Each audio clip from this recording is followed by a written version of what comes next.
குருவுக்கு சமர்ப்பணம். அவர் இல்லாவிடில் தொலைந்திருப்பேன். அனைவருக்கும் ஆத்மவணக்கம். குரு பிரம்மஸ்ரீ நித்யானந்த சுவாமிகள் திருவடிகளே சரணம். ஸோ இப்படிதான் நம்மளுடைய குண்டலினி சக்தியானது ஒரு சாதாரண மனுஷனுக்கு அந்த மரண சாசனம் அப்படின்ற பிறப்பை அடிக்கடி கொடுத்துக்கிட்டு இருக்கிறது இந்த குண்டலினி சக்தியோடு தான். சரிங்களா? இதுல இருந்து நம்ம எப்படி மரணமில்லா பெருவாழ்வு வாழணும் அப்படின்றத நம்ம இனி பார்க்க போறோம். சரிங்களா? ஸோ இந்த மரணமில்லா பெருவாழ்வு வாழறதுக்கு நம்ம என்ன பண்ணணும் அப்படின்னா, இப்போ இந்த குண்டலினி சக்தி இருக்கு. இந்த குண்டலினி சக்தியானது தியானம் இல்லை ஏதோ ஒரு யோக பயிற்சி பண்ணிட்டு இருக்காங்க. ஒரு நல்ல குரு கிட்ட இருந்து நீங்க யோக பயிற்சியோ இல்லை தியானமோ நீங்க கத்துக்கிட்டு இருக்கீங்க அப்படின்னும் போது இந்த குண்டலினி சக்தியை எப்படி கையாளுறது, இது உங்க உடம்புலையும் உங்க மனசளவுலையும் என்னென்ன மாற்றங்களை ஏற்படுத்தும் அப்படின்னு நம்ம தெரிஞ்சுக்கணும். தெரிஞ்சாதான் இதை கையாளுறதுக்கு நம்மளுக்கு அது உதவியா இருக்கும். சரிங்களா? இப்போ இந்த குண்டலினி சக்தியானது நம்ம என்ன பண்றோம், தியானத்திலேயோ யோகத்திலேயோ நம்ம என்ன பண்றோம், அதை இந்த குண்டலினி சக்தியை நம்ம மேலே எழுப்புறோம். அது மேலே எழுந்து வரும்போது என்ன ஆகும்னா, உங்க உடல்ல சில மாற்றங்கள் ஏற்படும். இது எப்படி இருக்குன்னா, திடீர்னு பார்த்தீங்கன்னா உங்க உடம்பு ரொம்ப சூடா இருக்கும். கொஞ்ச நேரத்திலேயே என்ன ஆகும், ரொம்ப சில்லுன்னு ஆகும். இது மாதிரி மாறி மாறி உங்களுக்கு நடந்துக்கிட்டே இருக்கும். நீங்க உங்க மூச்சை கவனிச்சிங்கன்னா, முதல்ல உங்க மூச்சு சந்திரக்கலையில ஓடிட்டு இருக்கும். கொஞ்ச நேரத்துல பார்த்தீங்கன்னா திடீர்னு சூரிய கலையில ஓடிட்டு இருக்கும். ஓகே, ஸோ உங்களுக்குள்ளேயே சில விதமான மாற்றங்கள் ஏற்படும். மனதளவுல என்னன்னா நிறைய மாற்றங்கள் ஏற்படும். என்ன மாற்றங்கள் ஏற்படும்னா, நீங்க ஒரு விஷயத்தை செய்யணும்னு நினைப்பீங்க, ஆனா அது உங்களை செய்ய விடாது. இந்த மாதிரி உங்களுடைய மாற்றங்கள் மனதளவுல அது மாற்றத்தை ஏற்படுத்தும். ரெண்டாவது, உங்களுக்குள்ளேயே நீங்க ஒரு ஆண் தன்மையும் உணருவீங்க, ஒரு பெண் தன்மையும் உணருவீங்க.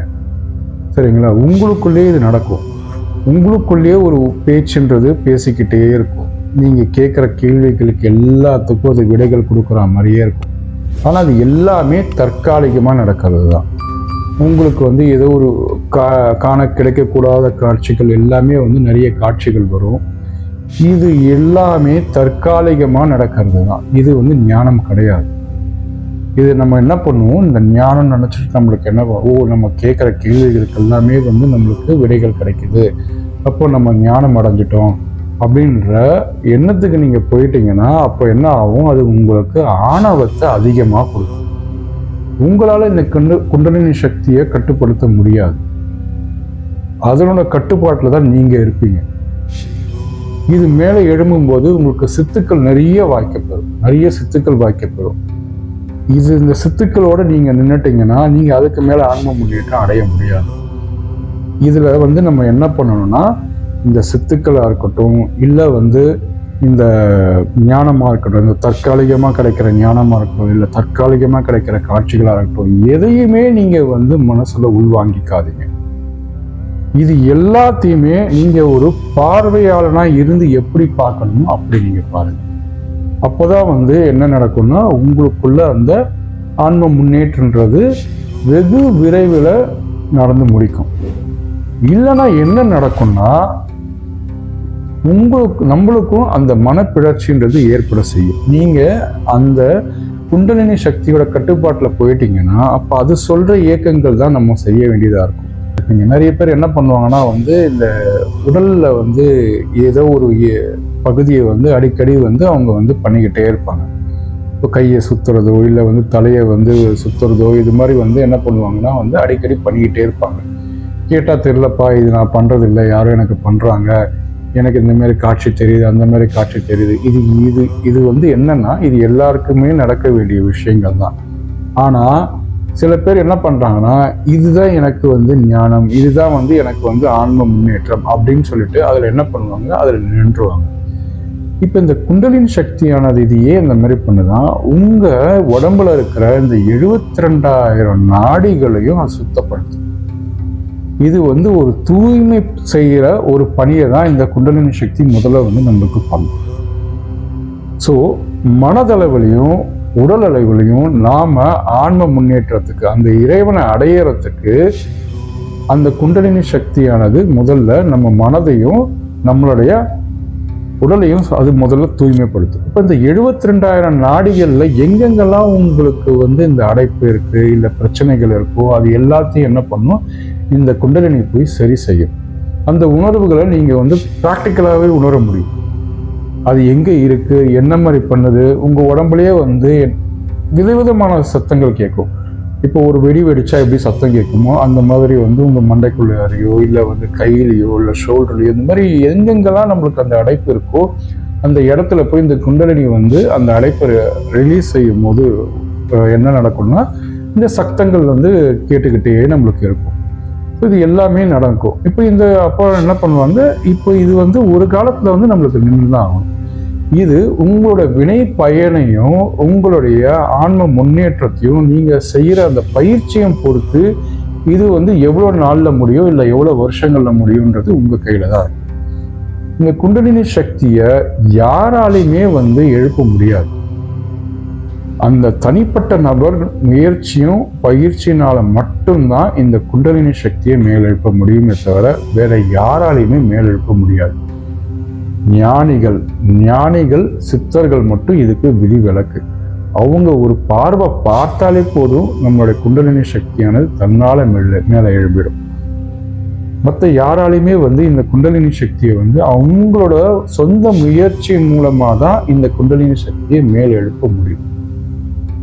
ஸோ இப்போ இவ்வளோ ஆபத்துகள் நிறைஞ்சிருக்கு சரிங்களா. இப்போ இது உணர்வு ரீதியா நம்மளுக்கு என்ன பண்ணும்னா, நீங்க சேர்த்து வச்சிருந்த அந்த வினை பயனை ஒன்னொன்னா உங்களுக்கு எடுத்து கொடுக்கும். நீ வந்து இது பண்ணிருக்கியே, நீ இப்ப என்ன பண்ண போற, நீ இந்த பாவம் பண்ணிருக்கியே, நீ என்ன பண்ண போற.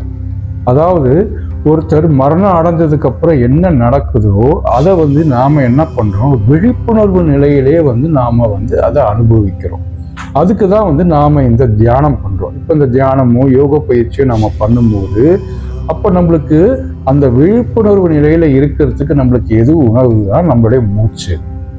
அந்த மூச்சானது எப்பவுமே நம்ம என்ன பண்ணிருக்கோம்னா அக்னி கலையில எப்பவுமே வச்சிருக்கோம் சரிங்களா. இந்த அக்னி கலையில வச்சிருந்தாதான் அப்ப அந்த மூச்சானது என்ன பண்ணும், நம்மள விழிப்புணர்வோட வச்சிருக்கும். இது வந்து என்னன்னா ஒரு மரண அனுபவம் நம்மளுக்கு வந்து முதல்ல குண்டலினி கற்றுக் கொடுக்கும். இங்க ஒரு மரணம் என்றது எப்படி ஏற்படுது அப்படின்றத முதல்ல நம்மளுக்கு கற்றுக் கொடுக்கும். அப்போதான் வந்து நாம வந்து விருப்பப்படுற அந்த சமாதி நிலையா இருக்கட்டும், இல்லை வந்து இறைவனை சேர்ற அந்த நிலையா இருக்கட்டும், இப்படி என்ன நம்ம மரணம் இல்லா பெருவாழ்வு நிலையா இருக்கட்டும், எந்த நிலையை நம்ம வந்து அதிகமாக வச்சிருக்கோமோ அந்த உணர்வுகளை இப்போ இந்த குண்டலினி சக்தின்றது உங்களுக்கு தற்காலிகமாக கொடுக்கும். உங்களுக்கு வந்து பார்த்தீங்கன்னா அதிகமான தூக்கம் வரும், ரொம்ப அதிகமான தூக்கம் வரும். உங்களால் ஒரு இயக்கன்றதே உங்களுக்கு இல்லாமல் இருக்கும். நீங்கள் ஒரு தியானத்தில் அந்த டைமில் உட்காந்து உங்களுக்கு வந்து எவ்வளோ நேரம் நீங்கள் தியானம் பண்ணீங்கன்றதே உங்களுக்கு தெரியாமல் இருக்கும். உங்களுக்கு காலன்றதே உங்களுக்கு அங்கே இருக்கவே இருக்காது. நீங்கள் ஒரு விஷயம் யோசிச்சுக்கிட்டு இருப்பீங்க, ஆனால் உங்களுக்கு 1 மணி நேரம் கடந்து போயிருக்கும். ஆனால் அந்த விஷயத்தை பற்றி நீங்கள் எதுவும் ஒன்றுமே முடிவு எடுத்திருக்க மாட்டீங்க. இந்த மாதிரி வந்து நம்மளுடைய உணர்வு நிலைகளாக இருக்கட்டும், இல்லை விழிப்புணர்வு நிலையாக இருக்கட்டும், இல்லை நம்மளுடைய உடல் மாற்றங்களாக இருக்கணும், மனதளவில் மாற்றங்கள் ஏற்படும் போது நாம் அதை பக்குவமாக இருந்து கையாள கற்றுக்கணும்.